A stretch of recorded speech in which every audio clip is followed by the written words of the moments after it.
और उन्होंने अपने धर्म को छोड़ने का संकल्प किया। घर में तुलसी का पौधा बिरवा और रामचरितमानस की पोथी, ये बहुत महत्वपूर्ण कल्प वृक्ष है। कभी भी जब व्याख्या होगी मानस की तो किसी भी जाति धर्म का व्यक्ति बैठ के सुन रहा हो उसे कष्ट हो ही नहीं सकता है प्यारे। वो सुनत श्रवण पाइए विश्रामा। कोई महामूर्ख ही होगा जो बिल्कुल ठान करके आया होगा कि नहीं नहीं मुझे तो विरोध करना ही करना है, वहां अलग बात है। लेकिन नहीं, मैं गारंटी के साथ कह रहा हूं, एक उदाहरण देकर के कह रहा हूं। आइए, डॉक्टर फादर कामिल बुल्के साहब का, उन्होंने बेल्जियम छोड़ा, भारत में आए और ईसाईयत का प्रचार करने का संकल्प लेके आए थे। मैं रामायण की बात बता रहा हूं आपको, क्योंकि कौन सी चौपाई ने उनके हृदय में परिवर्तन कर दिया।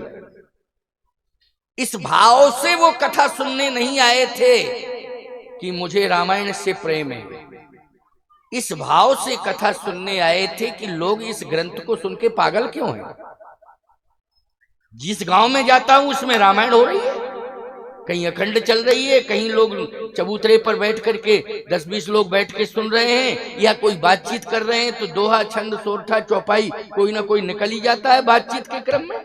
ऐसा ये भारत में कौन सा ग्रंथ है कि आम भाषा में भी लोग बात करते हैं तो उसमें चौपाई कह देते हैं। उन्होंने जाकर के देखा किसान हल चला रहा है तो वो हल तो चला रहा है लेकिन गालियां नहीं बक रहा है, रामायण की चौपाइयां गुनगुना रहा है। उन्होंने कहा ये है क्या, समझना चाहिए है क्या। हम परिवर्तन करने के लिए आए हैं, ईसाईयत का प्रचार प्रसार करने के लिए आए हैं, लेकिन पहले तो हमें ये समझना पड़ेगा ये रामायण क्या है। बस याद रखना, उन्होंने समझने के लिए रामायण को किसी पुस्तक से खरीद करके किसी के माध्यम से प्राप्त किया। रामायण को श्रद्धा से नहीं पढ़ा उन्होंने, क्या लेने देना। उन्होंने इसमें है क्या, जरा देखे तो। जिस समय उन्होंने रामायण को पढ़ा तो मैं आपको बताऊं, एक ऐसी अर्धाली आई कि जिसने उनके हृदय को बदल दिया और उन्होंने अपने धर्म को छोड़ने का संकल्प ले लिया। यहां तो तमाम पापड़ बेलने पड़ते हैं, तब कहीं सफल भी नहीं हो पाते हैं कि धर्मांतरण करा दें। बोलो भाई, अरबों रुपया खर्च करने के बाद भी। लेकिन धन्य है रामायण, जो कोई वक्ता नहीं सुना रहा है, केवल लिखा है। इस ग्रंथ को समझने के लिए उसको अपने पास बुलाया गया है और पढ़ा है। पढ़ते पढ़ते परिवर्तन हो गया, आंखों से आंसू गिरे, रुके नहीं। और उन्होंने रामचरितमानस के भावों को एकत्रित किया, अपने संस्मरणों को, उसी से वो रामायण बनी है, बुल्के रामायण। समझ गए हो कि नहीं, बुल्के रामायण है ना, यही रामचरितमानस के भावों को उन्होंने अपने अनुभव में लिपिबद्ध कर दिया है। समझ रहे हो कि नहीं। अब वो कौन सी चौपाई थी, पढ़ते पढ़ते उन्होंने एक अर्धाली को पढ़ा और उसका अर्थ नीचे लिखा था, उसको सुना, समझा। धन्य जन्म जगती तलतासु, ओ पितहि प्रमोद चरित सुन जासु। करतल होई पदारथ ताके, ओ प्रिय पितु मातु प्राण समझा के। प्रात काल उठ के रघुनाथा, मातु पिता गुरु नाम ही माथा। जैसे उन्होंने 2-4 बार उसको दोहराया, बोले ओ अब समझ में आ गया। इसलिए घर घर में और जन जन में प्रिय है रामायण। क्योंकि जिस देश से हम आए हैं बेल्जियम, उस देश में बूढ़े माँ बाप का सम्मान ही नहीं होता है। वांछनीय तत्व बोलो भाई, एक बात बताओ, अवांछनीय तत्व उपेक्षित माना जाता है। बूढ़े लोगों को अवांछनीय तत्व माना जाता है। बुढ़ापा हो गया, चलो कहीं तुम्हें शिफ्ट करावे, बिस्कुट चाय आनंद से खाओ। अच्छा, जो तुम्हारी इच्छा होगी वही तुम्हें मिल जाएगा सब। क्यों भाई? जो भी इच्छा होगी डिमांड करोगे वहां हम शिफ्ट कर देंगे, तुम्हें वही सब मिलता रहेगा। हाँ, एक सप्ताह में एक बार हम लोग टाइम निकालेंगे मुलाकात करने के लिए। अच्छा एक बात बताओ, सप्ताह में एक बार का टाइम किससे निकाला जाता मुलाकात के लिए? अपराधियों से जो कारागार में बंद है। क्यों भाई? जेल के अंदर बंद है, उनसे टाइम निकाला जाता, चलो मुलाकात करके आवे। इस दिन में, इस तारीख में, इस दिन में मुलाकात होगी। अच्छा बोलो भाई, आज तुम सोने की थाली में 56 प्रकार के व्यंजन रख के अगर किसी अनाथालय में आदेश दे करके पैसा खर्च करके कि मेरे माँ बाप को सोने की थाली में रोज 56 प्रकार के व्यंजन खिलाना, लेकिन भूख मर जाएगी, बोलो भाई नहीं खाएंगे वो। क्यों? वो व्यंजन के भूखे नहीं है बुढ़ापे में, वो सोना चांदी रुपया पैसे के भूखे नहीं हैं, वो तो अपनी संतान के प्रेम के भूखे हैं कि संतान मुझे प्रेम दे, संतान मुझे सम्मान दे। बोलो यही आशा अपेक्षा रह जाती है कि नहीं? डॉक्टर फादर कामिल बुल्के साहब ने कहा कि ये हमारे देश में नहीं है, बूढ़ों का सम्मान नहीं किया जाता है। और धन्य है रामचरितमानस ग्रंथ जिसने हर घर में ये आदेश और संदेश दे दिया है कि माता पिता बूढ़े हो जाएं तो उन्हें इंसान मत मानना, भगवान मान करके उनका सम्मान करना, तो तुम्हारे हाथों में अर्थ धर्म काम मोक्ष चारों पदार्थ आ जाए। उन्होंने कहा ना बेल्जियम जाऊंगा, भाड़ में जाए वो ईसाई धर्म, मैं तो रामायण को पूरा पढ़ूंगा। और उन्होंने पूरी रामायण पढ़ी और पढ़ करके रामचरितमानस के भावों को एक अपने अलग से स्पेशल लिपिबद्ध करके बुल्के रामायण के नाम से समाज को दिया। आज रामायण संग्रहालयों में रामायण में वो भी रामायण रखी हुई है प्यारे। और जिस समय उनकी अंतिम सांस, रांची में अंतिम श्वास छूटने लगी, तो उन्होंने कहा कि मैं पुनर्जन्म पर विश्वास नहीं करता हूं, लेकिन यदि पुनर्जन्म होता है तो कहीं ना हो भारत की भूमि पर हो, और कुछ करने के लिए नहीं, केवल रामायण पढ़ जाने के लिए मैं दोबारा इस भूमि पर पैदा हूं। ये है रामायण। सोचिए जरा, बोलो सबको पढ़ने का अधिकार है कि नहीं? चाहे हिंदू हो, चाहे मुसलमान हो, चाहे सिख हो, चाहे ईसाई हो, क्यों भाई, बौद्ध जैन कोई भी हो, कोई तर्क वितर्क नहीं किया जा सकता है कि रामायण तुम क्यों पढ़ रहे हो। ऐसा ये इसलिए सभी ने समर्थन किसको दे दिया? ग्रंथों ने रामायण को दे दिया कि कम से कम तुम सामाजिक संतुलन बनाओ, जाति का संतुलन बनाओ। क्यों भाई? और मर्यादा भी हमारी सुरक्षित रहे, लेकिन तुम जाके संतुलन बनाओ। बोलो भाई कितना बढ़िया। एक और बात बता रहे हैं आपको, सुनिए जरा। हनुमान जी महाराज को सभी देवी देवताओं ने अपना समर्थन दिया। किसको? हनुमान जी। सभी देवी देवताओं। क्यों दिया भाई? अरे ऐसा तो कोई देवता निकल पड़ता जो विरोध करता कि नहीं नहीं नहीं नहीं, मैं तुमसे सहमत नहीं हूं, लेकिन नहीं, सभी ने समर्थन दे दिया। जब समर्थन मिला तो किसी ने भी तुलसीदास जी के इस भाव का खंडन नहीं किया कि और देवता चीतन धरई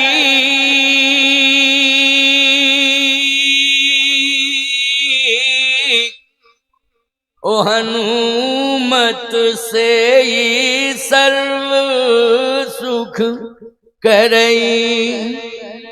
अब सनातन में जितने भी देवी देवता हैं, किसी ने भी इस बात का खंडन नहीं किया कि नहीं नहीं नहीं नहीं नहीं भाई, और सब माने लेकिन मैं तो नहीं मानूंगा इनको मैं नहीं मानूंगा। हम आपको क्या बतावें, बिल्कुल अन्यथा मत लेना। कोई भी ऐसा गांव का भी, जो गांव में गांव के देवता होते हैं ना, जो गांव क्षेत्र में सम्मान पाते रहते हैं, उन्होंने भी उनकी सत्ता को ठुकराया नहीं। इसकी हनुमान जी, क्योंकि अगर ऐसा होता तो सबसे ज्यादा धोखे ही मंदिर पाए जाते हैं, हर गांव में पाए जाते हैं, चाहे वो किसी भी संप्रदाय का गांव हो, हनुमान जी के और शंकर जी के। बोलो भाई, शंकर जी का मंदिर हर गांव में मिलेगा, और हनुमान जी का मंदिर भी भले ही छोटे रूप में हो, एक चबूतरा पर एक वृक्ष के नीचे एक छोटे से रूप में ही हनुमान जी और शंकर जी विराजमान है। बोलो हैं कि नहीं है विराजमान? विरोध नहीं हुआ। क्यों? शिव ही हनुमान है, हनुमान ही शिव है। 11वें रुद्र में वो हनुमान है।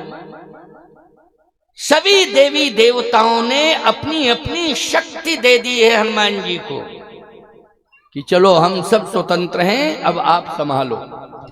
और हनुमान जी ने किसी भी देवता का विरोध भी नहीं किया, किसी को नाराज भी नहीं किया। किसी को बताइए हनुमान जी ने किसी को छेड़ा हो तो बताओ। हाँ, एक बचपन की बात है, थोड़ा सा बाल समय रवि भक्त दियो। अब वो बचपन में भाई, क्यों भाई, बचपन की बात है, बचपन में दोष नहीं माना जाता है। अच्छा, बचपन में बेटा जो है पिता के सिर पर बैठ जाता है। क्यों भाई, बचपन की बात है, बैठ जाता है सिर पर। अच्छा, जब बैठ जाता है तो बाप भी खुश होता है, वाह है? और फिर वो कहता है थोड़ा घोड़ा बन जाओ, तो घोड़ा भी बन जाता है, फिर पीठ पर बिठा लेता है। क्यों भाई? और बाप चलता है और प्रसन्न होता है कि नहीं होता है? लेकिन क्या है, बचपन। और वही बेटा 55 में हो, बाप से कहे घोड़ा बन जाओ, ईमानदारी के साथ बताओ, अदालत में केस पहुंच जाएगा कि नहीं पहुंच जाएगा? हैं? बाप प्रयास पूरा करेगा नालायक से संपत्ति के अधिकार, जितने मेरे अधिकार हैं सब छीन लिए जाएं इसके, क्योंकि हमें घोड़ा बना रहा है।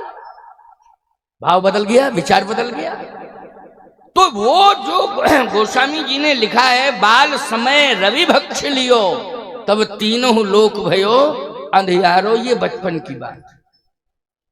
बचपन की गलती बच्चों की मानी नहीं जाती है, इसलिए बचपन बचपन ही होता है। बंधो बाल रूप सोई रामू, बालक भगवान का स्वरूप होता है ना।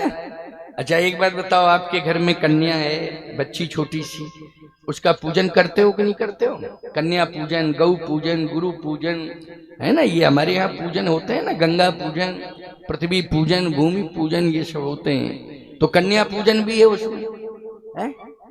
क्यों है कन्या पूजन की नहीं? बेटी का कन्या के रूप में। अच्छा, एक बात बताओ, बेटा पूजन, लड़का पूजन कौन सी तारीख में होता है? हाँ, जिस दिन जो है उसकी शादी होती है, उस दिन तिलक लगा दिया जाता है और आशीर्वाद दिया जाता है। तो पूजन नहीं, वो तो आशीर्वाद है। क्यों भाई? आशीर्वाद दे दिया, जाओ बेटा। लेकिन पूजन का अर्थ है कि केवल मात्र चंदन लगाना नहीं, चरण भी धोए जाते हैं। इसलिए गुरुजी जब घर में आते हैं, गुरु पूजन होता है, तो बोलो चरण धोए जाते हैं कि नहीं धोए जाते हैं? छोटी सी कन्या होती है, जब वही कन्या बड़ी हो जाती है तो बोलो भाव विचार सब बदल जाते हैं कि नहीं बदल जाते हैं? इसलिए याद रखना, बचपन में स्वरूप कैसा होता है? भगवान का स्वरूप होता है। कन्या का स्वरूप कौन सा स्वरूप होता है? देवी का स्वरूप होता है, शक्ति का स्वरूप होता है। ये बचपन में, केवल इतना मात्र बचपन में ही लाभ लिया जा सकता है, यौवन में नहीं। इसलिए बाल समय रवि भक्ष लियो तब तीनहु लोक भयो अंधियारो। इसके अलावा सभी देवी देवताओं ने हनुमान जी को अपना समर्थन दिया है। ऐसे सभी ग्रंथों ने रामायण को अपना समर्थन दिया है, सम्मत दिया है। इसलिए पायो परम विश्राम, विश्रांति का अनुभव होता है। आइए आज थोड़ा सा एक प्रसंग थोड़ी समय के लिए कहें, क्योंकि शनिवार से कार्यक्रम प्रारंभ हो रहा है। आज शनिवार है ना, आज से ही कार्यक्रम प्रारंभ हुआ। कलश यात्रा का बड़ा सुंदर दिव्य दर्शन। देखो कलश, अभी मैंने काशी में एक दिव्य परंपरा देखी, मैं बहुत प्रभावित हुआ।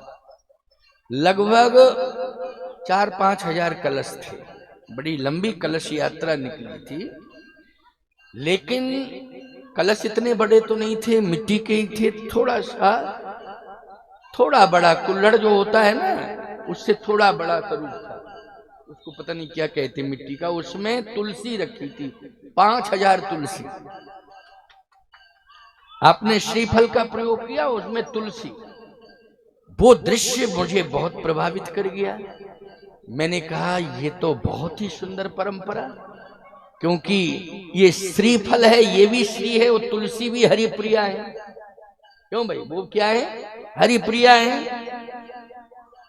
तो छोटा सा 5000 पौधे मंगाए गए होंगे तुलसी के, और सभी माताओं ने जब कलश पर रखे, सिर पर रखे वो कलश, और जिस समय कलश यात्रा हुई तो मैं उस समय उस कलश यात्रा में लोगों ने विशेष रूप से कहा कि आपको थोड़ा चलना ही पड़ेगा, चाहे आप आधा किलोमीटर ही चलें।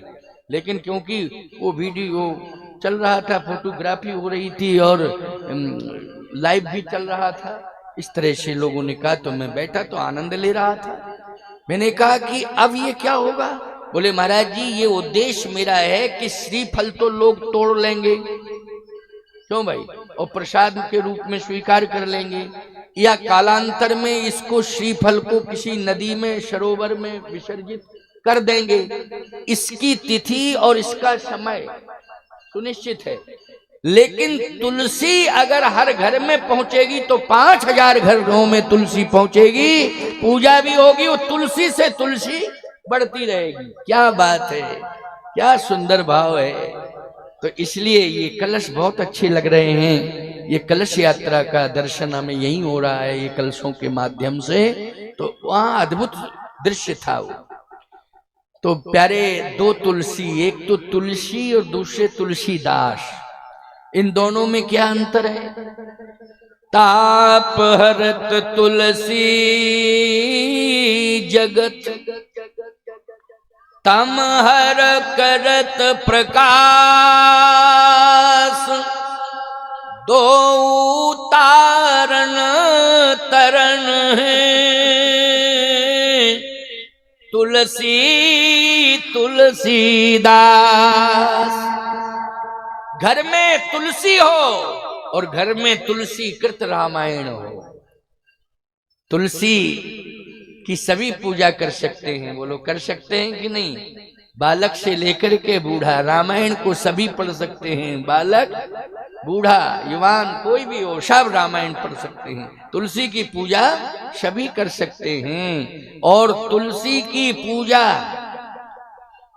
प्यारे 2 रूपों में होती है। पर्यावरण की दृष्टि से देखा जाए तो तुलसी जिसके आंगन में होगी बीमारियां नहीं आएंगी, है? आयुर्वेद भी कह रहा है कि इसमें अनेक प्रकार के रसायन हैं तुलसी में।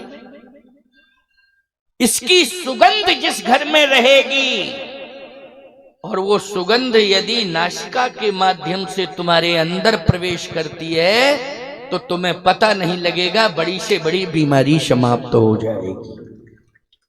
लेकिन सुगंध आनी चाहिए ना। और सुगंध कब आएगी? जब नित्य नूतन व्यवस्था होगी, तुलसी हरी भरी रहेगी तो क्या आएगी? सुगंध आएगी। इसलिए ऐसा नित्य तुलसी की सेवा से जुड़ना है।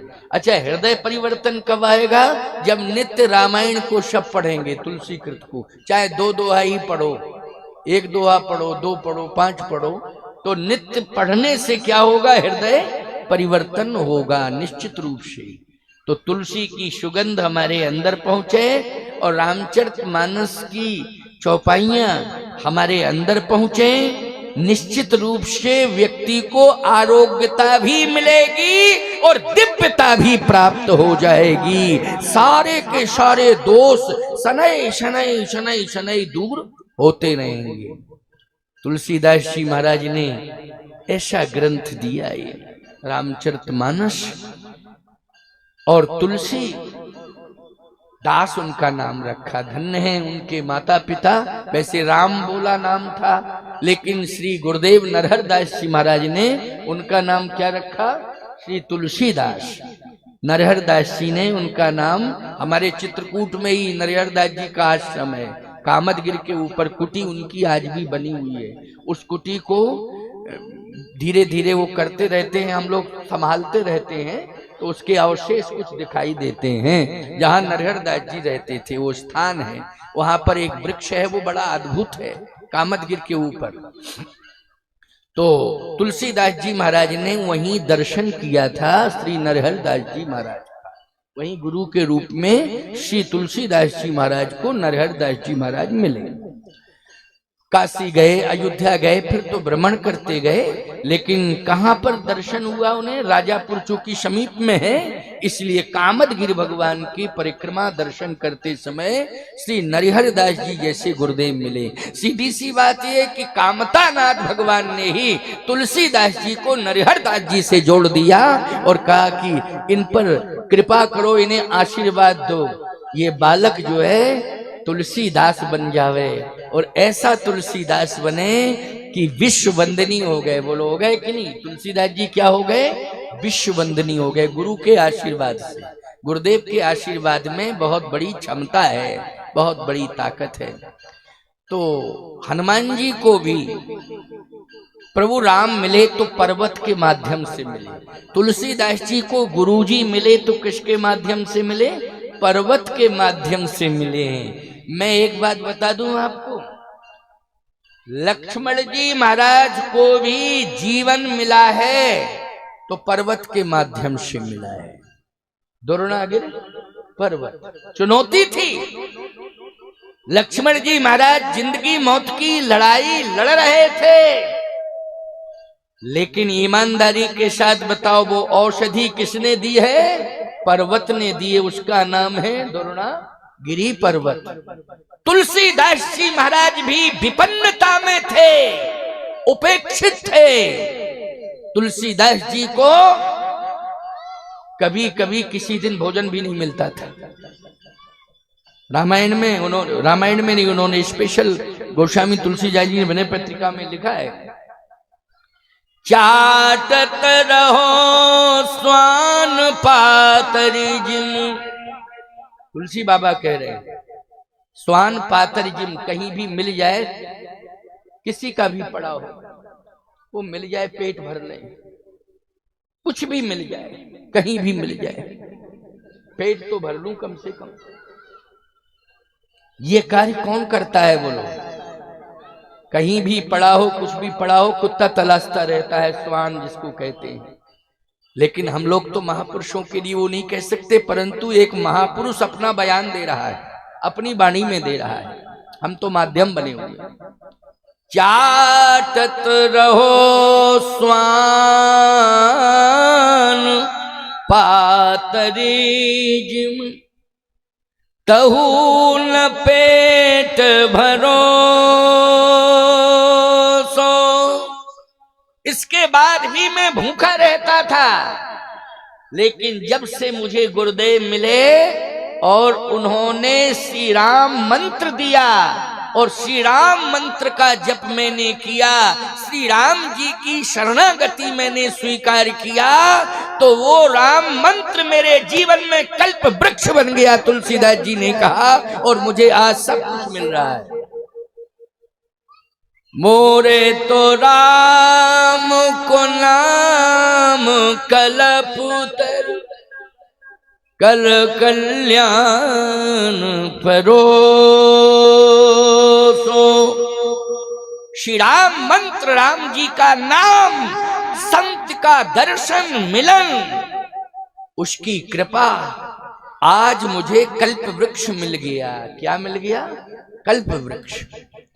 तो सोचिए जरा, आपके घर में तुलसी और रामायण ही कल्प वृक्ष है। रामायण सुरतरु की छाया, दुख भय दूर निकट जो आया। तो रामायण और तुलसी देवताओं के पास कल्प वृक्ष है। भागवत में सुने हुए आगे किसके पास है कल्प वृक्ष? स्वर्ग में है, देवताओं के पास है कि नहीं? अब कोशिश करो मिले। तो हमारी सलाह तो ये, पहले मरो फिर स्वर्ग जाओ तो मिले। अब कौन पसंद करेगा भाई, बोलो भाई, कौन पसंद करेगा ऐसा कल्प वृक्ष के मरना पड़े पहले? अच्छा, किसी से कहा जाए कि तुम्हें राजनीति में बहुत बड़ा पद दे रहे हैं, ना तुम लोकसभा लड़ना, ना विधानसभा, ना लोकसभा, कोई सभा नहीं, डायरेक्ट देंगे, चिंता मत करो, बहुत ऊंचा पद देंगे, लेकिन पद पर शपथ ग्रहण कराने के तुरंत ही बाद तुम्हें सल्फास की गोली देंगे, हम खाना पड़ेगा। क्यों भाई? अच्छा एक बात बताओ, कितना भी बड़ा फ्री में पद मिल रहा हो, कोई लेगा? है, हमको नहीं लेना है, मरे क्या पद के चक्कर में? नहीं नहीं नहीं, मरना नहीं है हमको। हमें ऐसा पद नहीं चाहिए, न ऐसी संपत्ति चाहिए, न ऐसा सम्मान चाहिए। सभी व्यक्ति जिंदा रहना चाहते हैं। बोलो, रहना चाहते हैं कि नहीं? जिंदा रहना चाहते हैं। अस्पताल में मरीज एक ही शब्द कहता, बचाओ बचाओ बचाओ। अदालत में अपराधी भी कह रहा है जज से, बचाओ बचाओ बचाओ, गलती हो गई, माफ करो माफ करो, मैं माफ। क्यों कहते कि नहीं कहते? बचाओ बचाओ। ये कोई नहीं कहता है कि नहीं नहीं नहीं मैं मरूं मरूं मरूं, मौत दे दो मुझे जल्दी, है? नहीं नहीं, बचाओ बचाओ बचाओ बचाओ बचाओ बचाओ। सब बचने के चक्कर में। क्यों? प्राण सबसे ज्यादा प्रिय है। बोलो, है प्रिय कि नहीं? प्राण। ऐसा कल्प वृक्ष दे रहा हूं कि आप घर में रहेंगे, जीवित होंगे, शांति होगी, सम्मान मिलेगा, और तुलसी रामायण के बल पर एक दिन भगवान भी मिलेगा। बोलो, इससे बड़ी सफलता और क्या हो सकती है? इससे बड़ी सफलता प्यारे दूसरी नहीं हो सकती। ना हम आपको व्यापार से अलग कर रहे हैं, ना राजनीति से अलग कर रहे हैं, ना सर्विस से अलग कर रहे हैं, ना नाते रिश्तेदारों से अलग कर रहे हैं, ना परिवार से अलग कर रहे हैं। सबसे जुड़ो, सब कुछ करो, लेकिन तुलसी और रामायण का सम्मान करो, पढ़ो। क्या दिक्कत की बात है? बोलो भाई, इसमें तो कोई परेशानी की बात नहीं, कोई परेशानी की बात नहीं। एक मुसलमान हुआ, अब तो नहीं, मुझे तो बहुत मालूम था क्योंकि बहुत समीप में ही मेरा भी जन्म हुआ। तो ये कंडीशन थी उस परिवार की कि गीत वीत गा करके, वैसे सुना के 1-1 किलो आटा, 1-1 किलो गेहूं या कुछ 10-20 रुपया कई घरों से मांगना, तब भरण पोषण होता था। ऐसी कथा कही रामायण, लेकिन एक आदत थी रामायण पढ़ने की। परिवार तो वो था, लेकिन ऐसी कृपा हुई रामायण की कि वो विश्ववंदनीय रामायणी हो। और ऐसा कि 2-2, 4-4, 5-5, 10-10 कारें खड़ी, वाहन खड़े, भाई भाव लाइन लगा के लोग, हमें प्रोग्राम हमें प्रोग्राम हमें प्रोग्राम हमें प्रोग्राम। ईमानदारी के साथ बताना, ये दिया किसने? बोलो, ये रामायण ने दिया कि नहीं दिया? बोलो, कल्प वृक्ष नहीं है तो क्या है? सब कुछ बिना ही मांगे मिल रहा है। ये क्या है? सम्मान भी मिल रहा है, वाहन भी मिल रहे हैं, धन भी मिल रहा है। जहां 1-1 किलो आटा मुश्किल में दिन भर में होता था, लेकिन रामायण पढ़ने का ये प्रभाव हुआ कि कल्प वृक्ष बन गई रामायण, और सब कुछ दे दिया। और दुनिया से भी अपनी स्मृति छोड़ करके दुनिया से भी चला गया। नहीं तो तमाम हुए हैं। कौन आज बताइए? अब 9 बजे रात को मैं मंच से नाम ले रहा हूं, है नहीं? ले रहा हूं क्योंकि मैं नाम इसलिए स्पष्ट नहीं ले रहा हूं क्योंकि उनको बाद में नाम वो पुराना लेते थे तो बुरा लगने लगा था। अरे महाराज, अब छोड़ो ये बातें, अब पुरानी बातें हो गई, अब इनको तो, अब तो मेरा ये नाम हो गया। तो भाई मैंने भी कहा चलो कोई बात नहीं है, लेकिन सत्यता जो थी वो थी। सत्यता थी। एक दो बार उन्होंने हमसे निवेदन किया था, बोले महाराज जी अब पुराना नाम मत लिया करो आप। हमने कि हम लेते हैं, नहीं लेंगे। बोले अब तो नया नाम जो हमारा है उसको लिया करो। मैं कहा चलो कोई बात नहीं, लेंगे। इसलिए मैं वो नाम स्पष्ट नहीं ले रहा हूँ, आप लोग समझ गए होंगे सारी बातें, क्योंकि आपने सुना होगा कई बार, वो तो फेमस वक्ता के रूप में। तो कहने का तात्पर्य मेरा ये है कि मैंने स्वयं अनुभव किया है कि उसके लिए वो रामायण कल्प वृक्ष, तो देवताओं के पास जो कल्प वृक्ष है उससे ज्यादा महत्वपूर्ण कल्प वृक्ष क्या है? घर में तुलसी का पौधा, बिरवा और रामचरितमानस की पोथी, ये बहुत महत्वपूर्ण कल्प वृक्ष हैं। दोनों क्या है? कल्प वृक्ष हैं। तो पर्वत की बात चल रही थी कि गिरी मानी पर्वत। पर्वत ने हनुमान जी को औषधि दी, संजीवनी, और वो लक्ष्मण जी को मिली। और जब मिली तो लक्ष्मण को क्या मिला? जीवंत मिल गया, खतरे से बाहर हो गए। पर्वत ने ही हनुमान और राम को मिलाया। किसने मिलाया?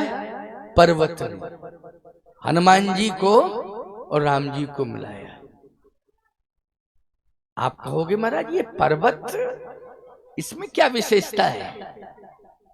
और आपको बता दें, पर्वत ने ही गंगा को धरती पर उतारा है। हिमालय पर्वत, बोलो गंगा कहां से निकली है?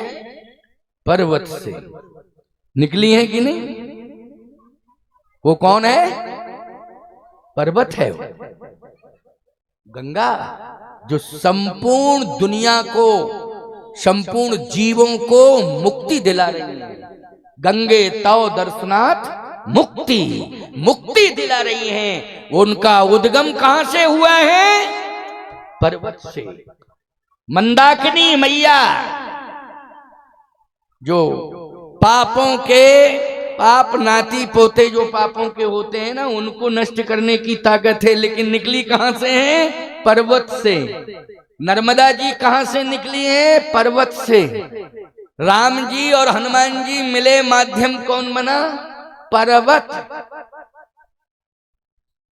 अच्छा आपको एक बात बतावे, भगवान शंकर और पार्वती दोनों ने रामचरितमानस, एक ने कही एक ने सुनी, शिव जी ने कही, पार्वती जी ने सुनी, और रामचरितमानस का निर्माण हो गया। वो भी पर्वत है, कैलाश पर्वत। कौन पर्वत है? कैलाश पर्वत। ये पर्वत क्या है? पावन पर्वत वेद पुराण। ये समझ रहे हो बात की?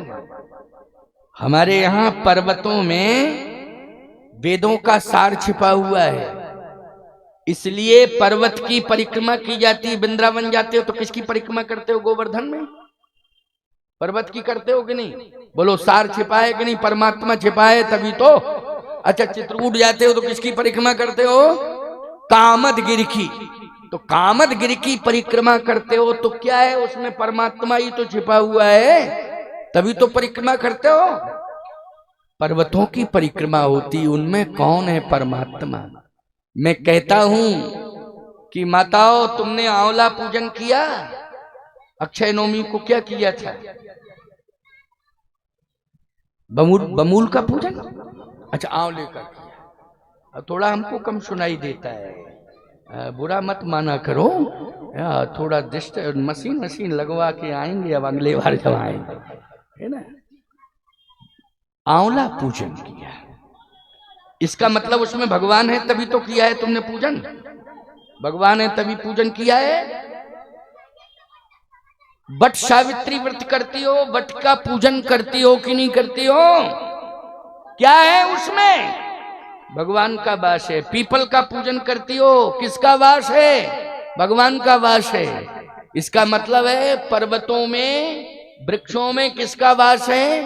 भगवान का वास है। क्यों भटक रहे हो कि मरने के बाद हमें भगवान मिलेगा? क्यों सोच रहे हो कि मरने के बाद हमें भगवान मिलेगा? तुम इस धरती के पुत्र हो और वो भी भारत की भूमि पर तुम्हारा जन्म हुआ है। वो बैकुंठ वाले भगवान के बारे में बिल्कुल मत सोचो। इस धरती पर जो भगवान है बस उसी से जुड़े रहना। बैकुंठ वाला भगवान तो धरती पर ही आ जाएगा उतर के।